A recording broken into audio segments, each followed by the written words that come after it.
Guys good morning, જય જલારામ, જય Sai Ram. Welcome back to our new blog. કંઈ નહીં, આજની સવારની બપોર થઈ છે, 12:30 થઈ ગયા છે. કેમ કે બધું કામ પતાવી દીધું ને હમણાં નાહી હેર વોશ કરવાના હતા. કેટલા દિવસથી હેર વોશ કર્યા નથી તો બધું ચીકણું ચીકણું લાગે, ગમે નહીં ને વધારે ગરમી લાગે એટલે વધારે ચીકસ લાગે. ને હવે એવું લાગતું છે કે આજે કદાચ વરસાદ પડે એટલું વેધર એ થઈ ગયેલું છે. ને આજે તો કપડાં બી મેં હાથે ધોયા, કારણ કે વોશિંગ મશીનમાં મારા મને ગમતા નથી, પણ આજે જેટલા ધોવાય એટલા ધોઈ કાઢ્યા ને રાખી દીધેલા છે બહાર. પણ આજનું વેધર લાગતું છે કદાચ પડશે એવું છે, પછી ખબર નહીં. જાણે પેલો એક છાંટા લાખી જાય, ઝરમરિયા કરી જાય ને પછી જતો રહે એવું બધા કહે. મેં તો જોયો જ નથી હજુ એ વરસાદ. બધા કહે કે છાંટા નાખી જાય એમ કે. આ તો પેલો આપણે ઢોસા પર પેલો એમ કે ને પાણી છાંટે તો એવું લાગે વધારે ગરમી કાઢતું છે. ને આ 2 દિવસથી તો વધારે સતત ગરમી છે. એટલે ભાઈ પાણી પીતા રહ્યો, આ તો ડિહાઇડ્રેશન થઈ જાય એવું કેમ છે. અત્યારે જો વેધર એકદમ તડકો તો છે, પણ હાથે હાથે અત્યારે ઘડી એકદમ તડકો આવી જાય, પછી એકદમ જ છે ને વાદળું કરી નાખે. હવે લાગતું છે પડે એક જ દિવસમાં, આજે નહીં તો કાલે માટે પડી જ જાય એવું લાગતું તો છે. એટલે આ એસી ચાલુ કરીને બેહેલા છે, કેમ કે હજુ બી એટલી ગરમી, વધારે ગરમી લાગતી છે ઓલીના. હવે વરસાદ પડે ને તો પહેલાં તો 1-2 દિવસ વધારે ઉકળો કાઢે, પછી પડશે. ને હેત પછાડી શું કરે, ગેમ રમે છે. ને કાલના બ્લોગ માટે થેન્ક યુ, બધાને બહુ સપોર્ટ આપ્યો. તો કંઈ નહીં, હવે આજે રસોઈમાં તો મેં છે ને કાલે અમે બનાવેલું હતું, શું કહેવાય, મેં તો ભૂલી જ જામ, તો યાદ નથી રહેતું તરત. આપણે ગાર્લિક બ્રેડ બનાવેલા હતા, તે છે, નૂડલ્સ છે. તો હેત કે હું જ ખાઈ મૂકા, તો પછી મેં કહું ચાલ, તો પછી ખોટું પછી પડી રહીને ફ્રીજમાં તો બગડી જ જાય, એટલે પતાવી દેવાનું. હા, જે કંઈ નવું કંઈ બનાવું હવે જોઈએ શું કરીએ. તો કંઈ નહીં, હવે નીચે જઈને હજુ નૂડલ્સનું કરવાનું છે. 12:30 થઈ ગયા છે.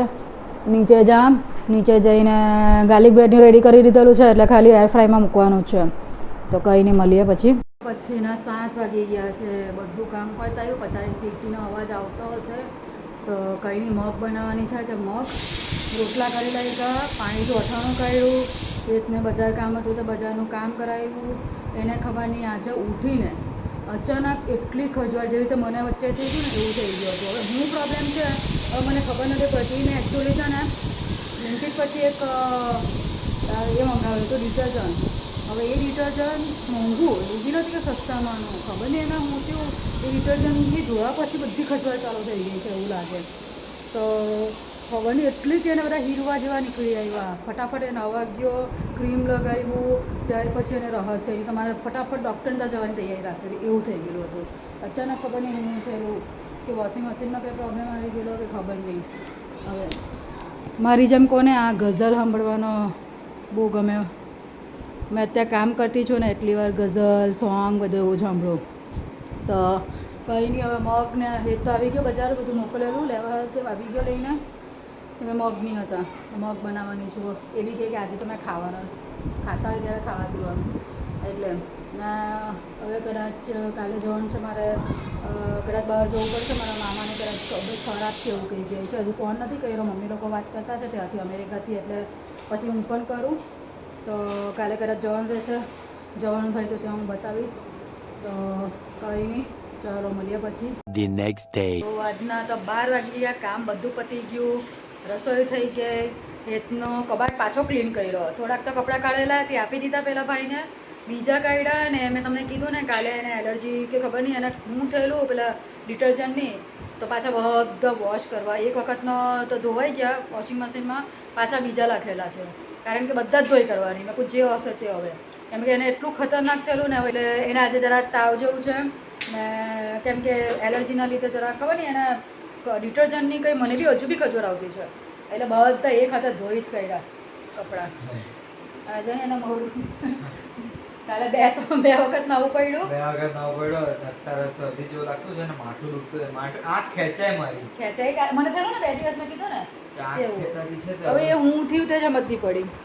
હવે ભાઈ નીચે આવ્યા છે, એ ભાઈ નીચે જમવા હોય ને ત્યારે જ જમવા કરતા બી અત્યારે મને હવે કે બાઇક સાફ બગીરા સાફ કરવાનો, મારી બગીરા સાફ કરવાનો. મને એકચ્યુઅલી એવું નહીં, મને અત્યારે બાઇકની રીલ જોતો હતો તો મને બાઇકનો બહુ શોખ. કોઈ બી એવું નહીં, વ્હીકલ હોય, કાર બી હોય તો હવે તેનો બી મને બહુ શોખ. તો મેં કહ્યું ચાલ એમ બી અત્યારે ફરવા તો એટલે બહાર તો કાઢવાનો ઈચ્છો નથી પણ એમ જરાક સાફ કરી દે તે બહાને જોવાઈ બી જાય ને. કાલે તો વરસાદ તો ચકમું આપીને જતો રહ્યો એમ કે ને ટચ કરીને જતો રહ્યો. હવે ખબર નહીં આજે પાછું વેધર એવું થઈ ગયું છે પડવાનું નામ નથી લેતો. એ મને લાગે તારી કોલેજ ચાલુ થાય ત્યારે જ થવાનું છે. હમણાં સ્કૂલ તારી ચાલુ હતી ને તો ચાલુ થઈ જતી એવું લાગે. એવું વેધર થઈ ગયેલું છે વધારે તાપ લાગતો છે એમ થાય કે કાં પડ કાં પછી એ તડકો જ રાખ એવું થઈ ગયેલું છે. કંઈ નહીં કપડાં તો હવે સારું કે હજુ તડકો છે કે તે બી સારું છે એટલે તારા 2 કપડાનો 2 મશીન ચાલુ કરેલા છે બધા સુકાઈ જાય.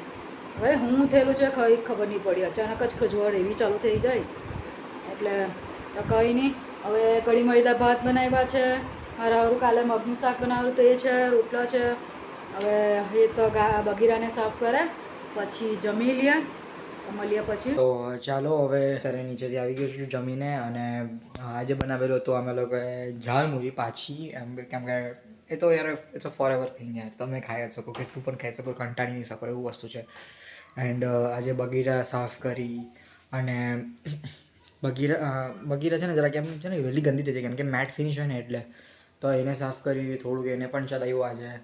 તો કંઈ નહીં હવે આ વ્લોગને લાઈક કરો સબસ્ક્રાઈબ કરો ચેનલને એન્ડ કોમેન્ટ કરતા રહો અને વિડીયોને લાઈક કરો સો દેટ સપોર્ટ મળે અમને લોકોને કેમ કે નવું કરવાનું ટ્રાય કરતા જ છે અમે બહુ બધું પ્લાન પણ કરેલું છે. હવે આજના માટે આટલું જ મળીએ હવે નેક્સ્ટ વ્લોગમાં બાય.